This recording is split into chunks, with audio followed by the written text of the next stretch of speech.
Hello viewers, I am Vijender Singh and you are watching my channel V Shiksha Makes your study easy। आज हम आपके लिए class 10 science chapter number 13 magnetic effect of electric current के MCQs with explanation लाए हैं। आपको जो है हर MCQs के अंदर जो है 5 सेकंड्स का टाइम दिया गया है।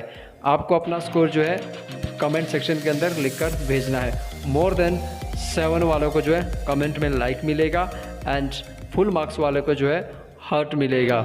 Be honest. और अगर आप चैनल पर नए हैं तो subscribe now.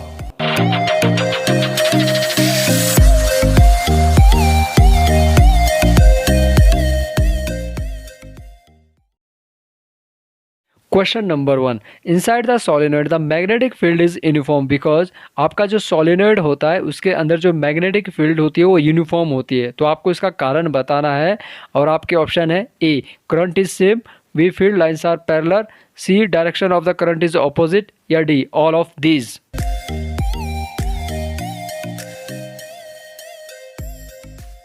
And your answer is B field lines are parallel. आपका जो सोलेनॉइड होता है वो इंसुलेटेड कॉपर वायर से बना होता है और ये जो एक बिल्कुल बार मैग्नेट की तरह जो है काम करता है और इसके अंदर जो आपकी मैग्नेटिक फील्ड होती है वो आपकी पैरेलल होती है। Question number 2, in which position the force of conductor is maximum when it is placed in a uniform magnetic field. जब किसी कंडक्टर को जो है आपके यूनिफॉर्म मैग्नेटिक फील्ड के अंदर रखा जाता है तो उसके ऊपर सबसे अधिक फोर्स कब लगेगी। ए पैरेलल टू फील्ड, जब वो फील्ड के मैग्नेटिक फील्ड के पैरेलल होगा। बी परपेंडिकुलर टू फील्ड, जब वो मैग्नेटिक फील्ड के परपेंडिकुलर होगा। सी ऑपोजिट टू फील्ड, या फील्ड के मैग्नेटिक फील्ड के ऑपोजिट होगा। या डी नन ऑफ दिस, या इनमें से कोई भी नहीं।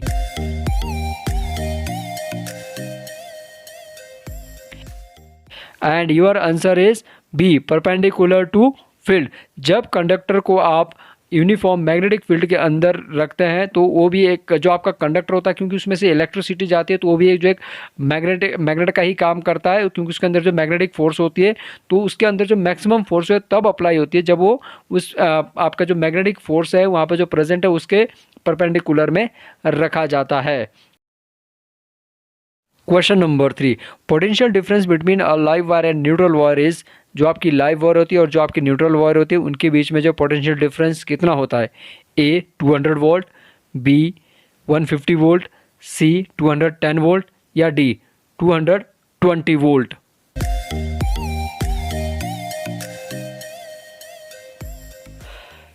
And your answer is D 220 volt. आपकी जो लाइव वायर होती है और आपकी जो न्यूट्रल वायर होती है उनके बीच में जो है पोटेंशियल डिफरेंस जो है आपका 220 वोल्ट होता है। पोटेंशियल डिफरेंस जो है करंट और मल्टीप्लाई जो आपका कंडक्टर होता है उसकी जो रेजिस्टेंस होती है उसको मल्टीप्लाई के इक्वल उसके इक्वल होता है। तो V is equal to IR। Question number 4, DC generator और electric motor works according to which principle. हमें बताना है जो आपकी डीसी जनरेटर है या फिर आपका जो इलेक्ट्रिक मोटर है वो इनमें से किस प्रिंसिपल के ऊपर काम करता है। A convert mechanical energy into electrical energy, वो मैकेनिकल एनर्जी को जो है इलेक्ट्रिकल एनर्जी के अंदर जो है चेंज करता है। B mechanical energy into heat energy, या फिर जो मैकेनिकल एनर्जी को वो हीट एनर्जी के अंदर चेंज कर देता है। या C electrical energy into the mechanical energy, या फिर जो इलेक्ट्रिक एनर्जी उसको जो है मैकेनिकल एनर्जी के अंदर चेंज कर देता है। या डी नन ऑफ दिस, या इनमें से कोई नहीं।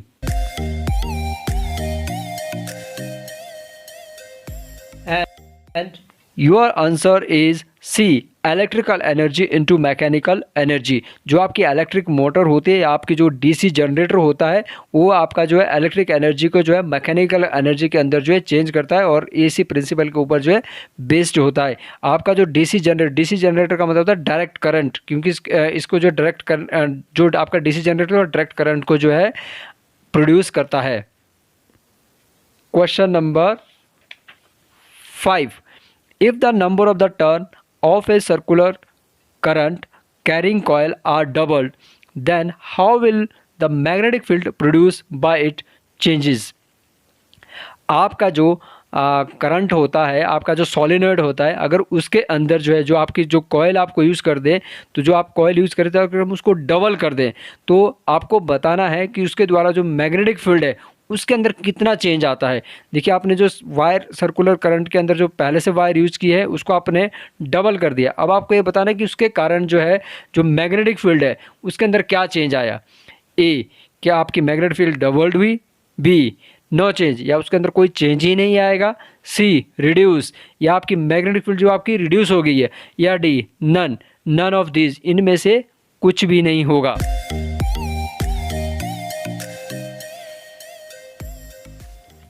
And your answer is A, double. जब आप एक सोलेनॉइड के अंदर जो है जो आपका करंट होता है उसको आप डबल कर देते हो, तो जो आपका जो मैग्नेटिक फील्ड है उसके अंदर जो है जो आपकी मैग्नेटिक फील्ड है वो भी आपकी जो है डबल हो जाती है। Question number 6, according to Fleming left hand rule which part of left hand indicate the magnetic field. आपका जो फ्लेमिंग का लेफ्ट हैंड रूल है हमें बताना है कि इनमें से मैग्नेटिक फील्ड जो है हमारे हाथ के किस पार्ट के द्वारा यूज़ की जाती है या दिखाई जाती है। A, thumb. B, middle finger. C, first finger. या D, none of these.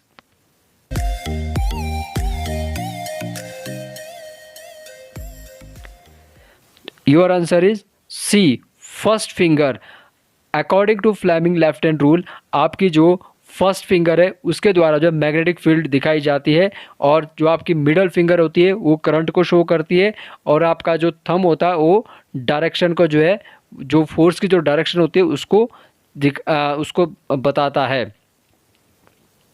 Question number 7, in electric motor the direction of flow current is reversed bye. आपकी जो इलेक्ट्रिक मोटर होती है उसके अंदर जो करंट का जो आपका फ्लो कर रहा था तो उसके अंदर जो फ्लो आपका जो करंट का फ्लो जो है रिवर्स हो जाता है, तो उसको किसके द्वारा जो रिवर्स किया जाता है। ए, ब्रशेस के द्वारा। बी, बैटरी के द्वारा। सी, स्प्लिट रिंग्स के द्वारा। या डी, एक्सेल के द्वारा।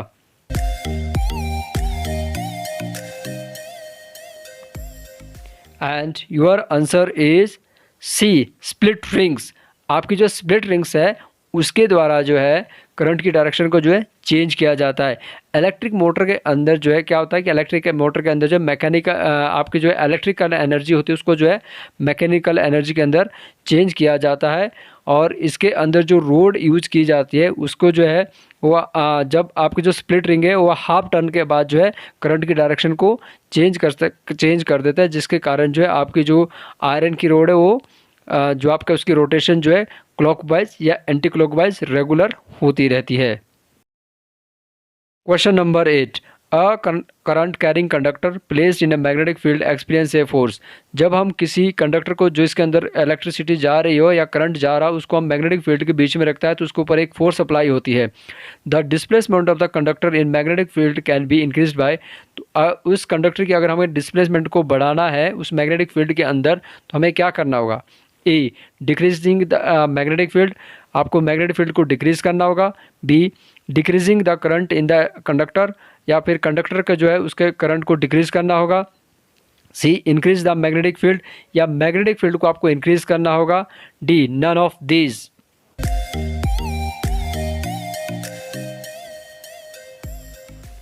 And your answer is C, increase the magnetic field. अगर आप मैग्नेटिक फील्ड को इंक्रीज कर देंगे तो कंडक्टर के अंदर जो डिस्प्लेसमेंट वो जो है ज़्यादा वो भी इंक्रीज हो जाएगा।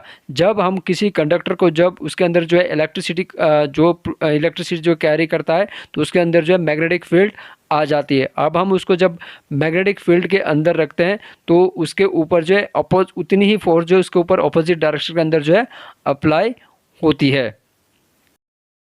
Question number 9, the magnetic field inside a long straight solenoid carrying current is. आपका जो सोलेनॉइड होता है और उसके अंदर करंट होता है उसके अंदर जो मैग्नेटिक फील्ड होती है वो आपकी कैसी होती है। A, 0। B, decrease as we move toward the its end, वो डिक्रीज हो जाती है जैसे हम जो सोलेनॉइड के एंड की तरफ आते हैं। सी, सेम ऑल पॉइंट्स, सभी पॉइंट के अंदर जो सेम रहेगी। या D, increase as we moved inward the its end, या फिर जब इसके एंड की तरफ आएंगे तो इंक्रीज होती जाएगी।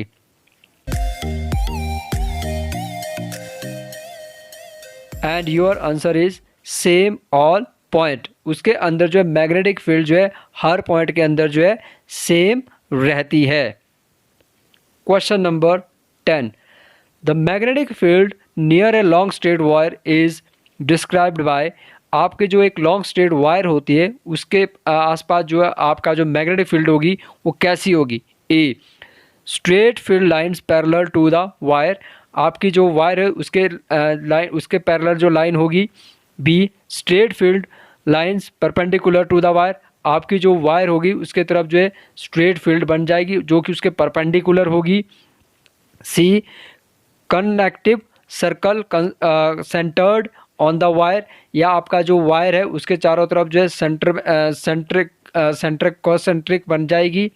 D, radial field line straightening from the wire, या जो आपकी जो स्ट्रेट लाइन है वायर है उसके तरफ जो है रेडियल फील्ड बनेगी।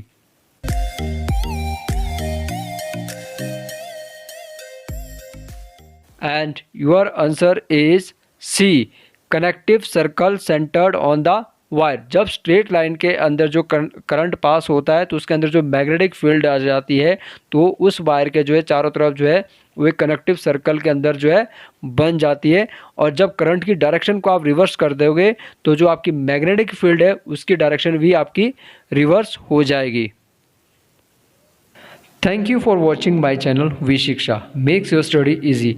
आपको ये वीडियो कैसा लगा अपना कमेंट जो है ज़रूर लिखें and don't forget to write down your score.